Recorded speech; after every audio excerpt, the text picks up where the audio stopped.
네, 지난 한 주간 동안 이스라엘과 중동에서 어떤 일들이 있었는지 간추린 이스라엘 뉴스 이유진 PD로부터 듣겠습니다. 어서 오십시오.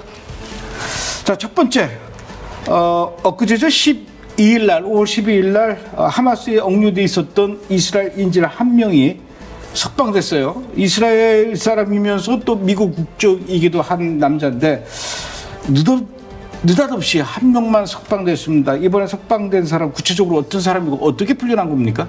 미국과 이스라엘 이중국적자인 21세 에단 알렉산더인데요. IDF 군인이기도 합니다. 근데 10월 7일 하마스에 의해서 가자 지구에 억류된 지 584일 만에 풀려나게 된 것이고요. 가자 지구에 억류된 마지막 미국 시민이자 10월 7일 납치해서 풀려난 최초의 남성 IDF 군인입니다.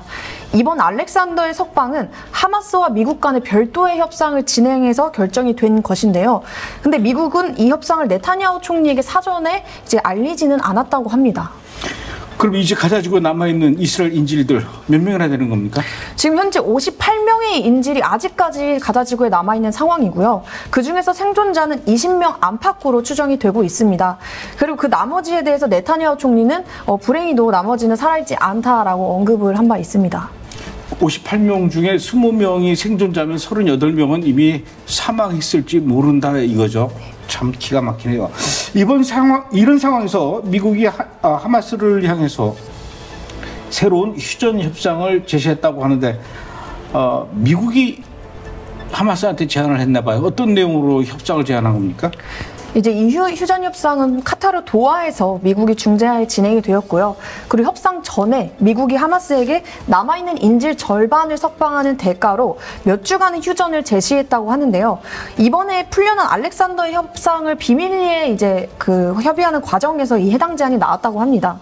근데 이에 대해서 네타냐후 총리는 일시 휴전도 괜찮다. 하지만 전쟁을 멈추지는 않을 것이다 라고 의견을 밝혔고요. 그러면서 트럼프 대통령의 순방이 끝날 때까지 하마스가 이 위트코프 제안이라고 불리는 이 해당 휴전 제안에 동의하지 않을 경우에는 가자지구 전체를 무기한 장악하기 위한 대규모 군사작전을 개시하겠다라고 이제 이야기한 바가 있습니다. 와우. 그래도 이스라엘은 어쨌든 가자지구를 향해서 여전히 공격하고 있는데 이번 공격으로 가자지구에 있는 병원이 또 공격을 당했나 봐요. 그래서 또 여전히 뭐 아니나 다를까 전 세계 특히 서방 언론에서 이스라엘 향해서 맹비난을 지금 쏟아붓고 있는데 이번에 공격당한 그 가자지구의 병원 제가 보기엔 뭐 공격당할 만하니까 공격당했을 거라고 생각이 드는데 어떻습니까? 제 말이 맞습니까? 네, 맞습니다. 이번에 IDF가 타격한 병원은 가자지구 남부 칸 유니스에 위치한 나세르 병원인데요. 그중에서도 외과동을 정밀 타격했다고 합니다. 해당 공격으로 하마스 대원 2명이 사망을 했고요.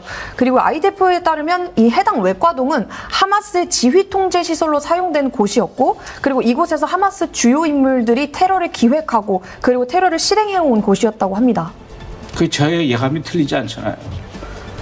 그 병원이 그냥 진짜 우리가 알고 있는 그런 병원이 아니라니까요. 하마스의 지휘본부예요. 그러니까 공격을 당할 만하다라고 하는데 이번에 그 이스라엘의 공격에 의해서 무함마드 시나르라는 인물이 어쩌면 죽었을지도 모른다, 제거됐을지도 모른다 이런 얘기가 있는데 아직은 진짜 죽었는지 안 죽었는지 확인은 안 되는가 봐요. 무함마드 시나르 어떤 인물입니까?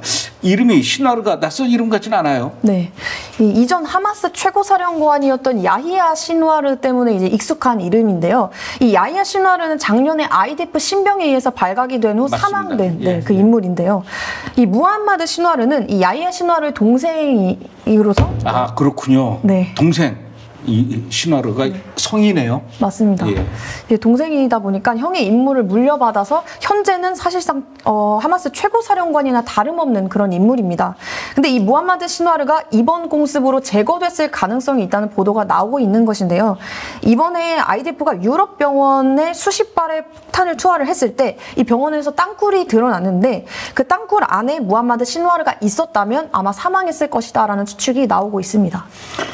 알겠습니다. 이번엔 미국 도널드 트럼프 중동 순방에 대해서 좀 얘기를 들어봐야 될 것 같아요. 지금 대통령으로 취임한 재선이죠.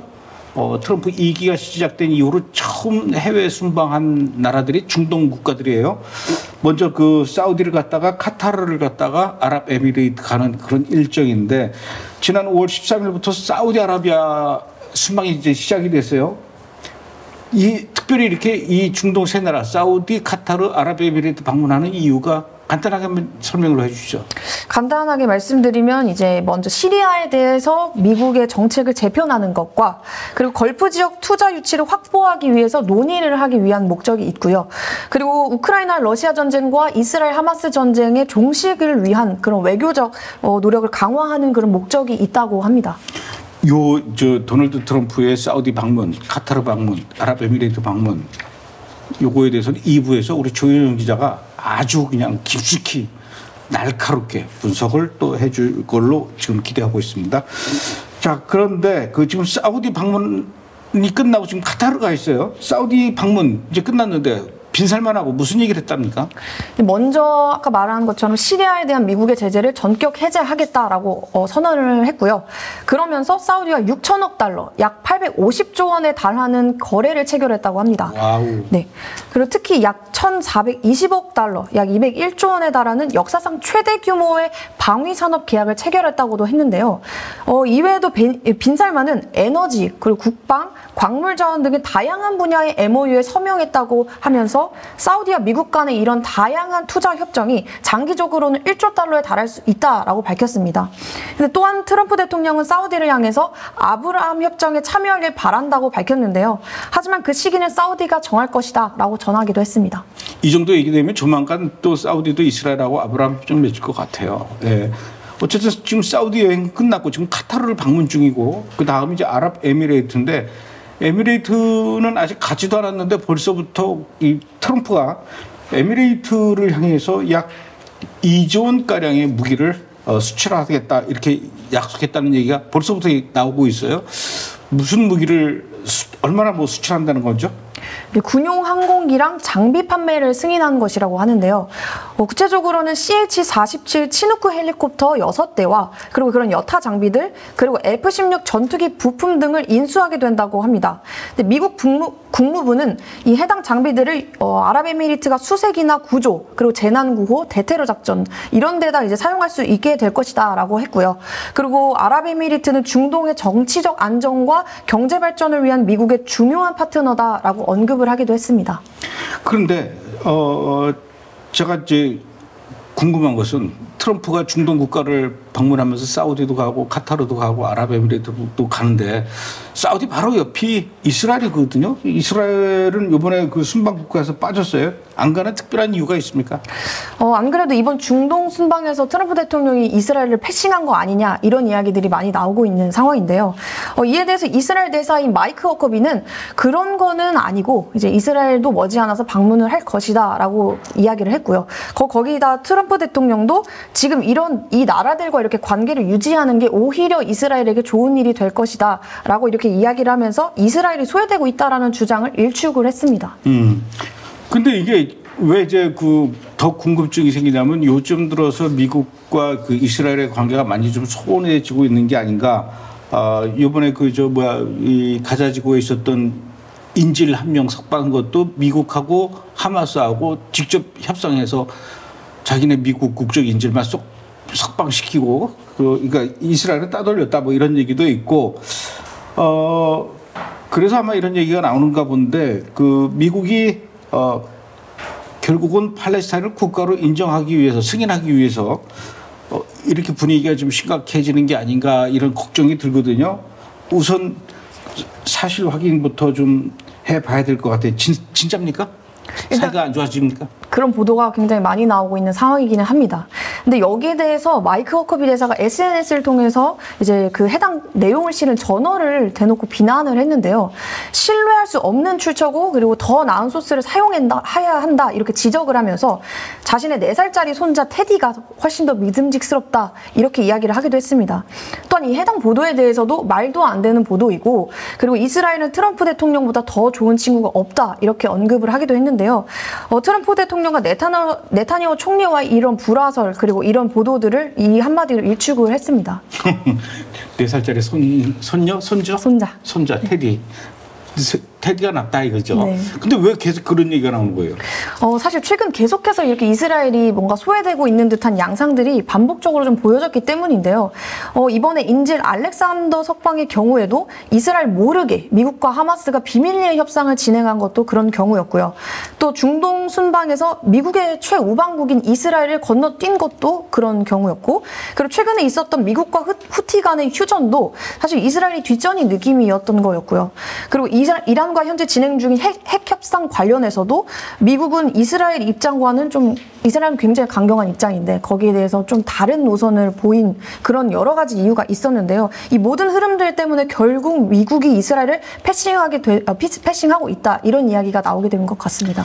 지금 트럼프가 중동 3개국 순방하는 어떤 배경, 그리고 굳이 이번 순방에서 이스라엘을 뺀 거, 이준 PD도 잘 설명을 해줬지만은 사실 이 속살은 조현영 기자가 더 잘합니다. 그래서 이따가 2부에서 조현영 기자가 아주 깜짝 놀랄 만한 그런 얘기를 전해줄 겁니다. 여러분, 2부에서 조현영 기자의 그 중동 순방에 대한 그 날카로운 분석을 또 들어보도록 하겠습니다. 자, 이번에 헤즈볼라 얘기를 좀 해볼게요. 레바논에 있는 베이루트 국제공항을 그동안 아마 헤즈볼라가 통제를 하고 있었나 봐요. 왜 그랬는지 모르겠지만은. 근데 이제부터는 이 레바논의 국제공항을 레바논 정부가 통제하겠다, 이렇게 이제 선언하고 나섰다라고 해요. 왜 이 레바논의 국제공항을 헤즈볼라가 그동안 통제하고 있었고, 왜 이제부터는 또 레바논 정부가 관리하겠다, 이렇게 지금 나섰는지 배경이 있습니까? 이 헤즈볼라가 지금 이 해당 공항을 밀수의 주요 경로로 이용했기 때문인데요. 이 해당 공항은 베이루트 라픽 하리리 국제공항으로 헤즈볼라 통제 지역인 베이루트 남부에 위치해 있는 공항입니다. 근데 사실 이렇게 레바논이 직접적으로 헤즈볼라의 밀수에 관여해서 제재를 가하고 이렇게 한 거는 이번이 처음이라고 하는데요. 헤즈볼라가 헤즈볼라랑 그리고 그 주요 후원자인 이란이 이 베이루트 공항을 이용했다라는 사실은 사실 수년간 공공연한 비밀이었는데 알면서도 눈을 감아주는 일들이 비일비재했다고 합니다. 근데 이 최근에 레바논은 헤즈볼라가 공항을 통해서 50파운드의 금을 밀수하려는 것을 저지했다고 하고요. 그리고 헤즈볼라랑 관련이 있는 공항 직원 수십 명을 해고하기도 했다고 합니다. 아, 그렇군요. 레바논의 베이루트 공항 가보셨습니까? 아니요. 저도 못 가봤어요. 난 가보고 얘기하는 줄 알았어요. 자, 지난 13일이죠. 5월 13일에 오만에서 이란하고 미국하고 또 제4차 핵 협상을 했습니다. 이거 몇 차까지 갈지는 잘 모르겠으나 1, 2, 3차 별로 진전이 안 됐는데 지난 일요일 날 열렸던 4차 핵 협상, 이번엔 좀 뭔가 진전되는 소식이 있습니까? 이게 우호적 분위기였다라고는 했는데 여전히 우라늄 농축을 두고 의견이 극명하게 갈려서 아직까지도 이제 합의가 쉽지 않을 것 같은 그런 상황입니다.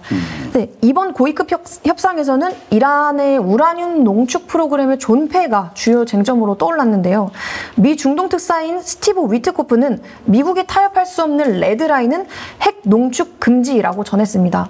네, 또한 이란 내 농축시설 3곳인 나탄즈, 포르도, 이스파한이 해체돼야 한다, 이렇게 강조를 했고요.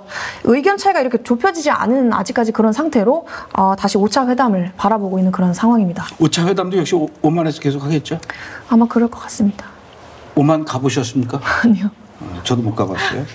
자, 이스라엘 모사드와 IDF가 또다시 전 세계를 깜짝 놀랄 만한 일을 해냈습니다.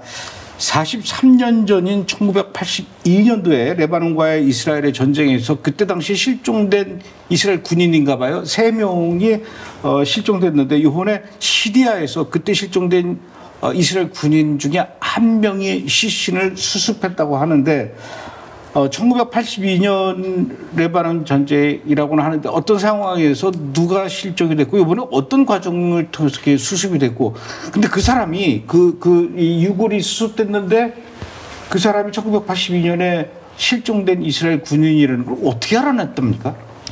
일단 이 1차 레바논 전쟁 술탄 야쿠브 전투 중에서 실종된 전차병이었는데요. 지비 펠드먼 상사의 유해를 이번에 발견하게 된 것입니다. 근데 사실 이 1982년 이 당시에 이스라엘군과 시리아군의 이 소규모 접전 중에 이스라엘군이 3명이 이제 실종이 됐었는데요. 이스라엘군은 계속해서 수십 년간 수색을 했고, 그래서 2019년에 그 한 명의 유해가 송환이 되었고요. 그리고 이번에 또 한 명의 유해를 찾게 된 것입니다. 근데 이제 모사드와 그리고 IDF가 특수작전을 이번에 진행을 하면서 그 와중에 시리아 깊숙한 곳에서 발견하게 된 것인데요.